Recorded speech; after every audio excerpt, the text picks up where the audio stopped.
গরম ভাতে যদি হয় সর্ষে দিয়ে মাছ ভাপা, তাহলে কিন্তু আমরা বাঙালিরা এক থালা ভাত নিমিষেই শেষ করে দিতে পারি। আর এই সর্ষে দিয়ে মাছ ভাপা কিন্তু বানিয়ে নেওয়াও খুব সহজ। আজকের ভিডিওতে আপনাদের সাথে শেয়ার করে নেব চটজলদি এই মাছ ভাপা বানিয়ে নেবার রেসিপি। তো চলুন ভিডিওটি শুরু করা যাক। এখানে আমি নিয়ে নিয়েছি 2 চা চামচ সাদা সর্ষে, 1 চা চামচ কালো সর্ষে এবং 2 চা চামচ পোস্ত। এবার আমি এগুলোকে ব্লেন্ডারে ট্রান্সফার করে নিয়ে সাথে অ্যাড করে দিয়েছি কাঁচা লঙ্কা, পরিমাণ মতো হলুদ গুঁড়ো এবং নুন। সাথে এখানে আমি 1 চা চামচ ধনে গুঁড়ো অ্যাড করে নিয়েছিলাম।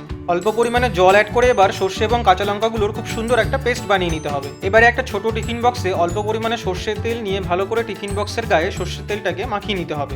আর হ্যাঁ, মাছটা কিন্তু আগে থেকে নুন হলুদ মাখিয়ে 30 মিনিট মতো রেখে দিতে হবে। এবার আমি মাছগুলোকে টিফিন বক্সের মধ্যে ট্রান্সফার করে নিচ্ছি। আমি কিন্তু এখানে স্যালমন মাছ ইউজ করেছিলাম, তবে আপনারা চাইলে রুই, কাতলা, ইলিশ কিংবা চিংড়ি মাছও ব্যবহার করতে পারেন। এখানে এবারে আমি সর্ষে পোস্তর পেস্টটা অ্যাড করে নিচ্ছি। এখন মাছটাকে ভালো করে এপিটোপিট করে পেস্টটার সাথে মিশিয়ে নিতে হবে।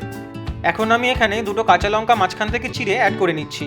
প্রিপারেশন কিন্তু আমাদের অলমোস্ট কমপ্লিট। সবশেষে আমি উপর থেকে পরিমাণ মতো সর্ষের তেল ছড়িয়ে টিফিন বক্সের ঢাকনা আটকে দেবো। এবারে কড়াইতে গরম জল নিয়ে টিফিন বক্সটাকে এইভাবে বসিয়ে উপর থেকে ঢেকে দিন। মিডিয়াম ফ্লেমে 25 থেকে 30 মিনিট রাখার পরে টিফিন বক্সটাকে গরম জল থেকে তুলে নিন। এখানে দেখতেই পাচ্ছেন মাছ ভাপা কিন্তু আমাদের সম্পূর্ণ রেডি। আশা করি আপনাদের ভিডিওটি সবার খুব ভালো লেগেছে। আর যদি ভালো লেগে থাকে তাহলে কিন্তু আমার চ্যানেলটিকে অবশ্যই সাবস্ক্রাইব করে দেবেন। চলে আসবো আবার পরের ভিডিওতে নতুন কোনো রেসিপি নিয়ে।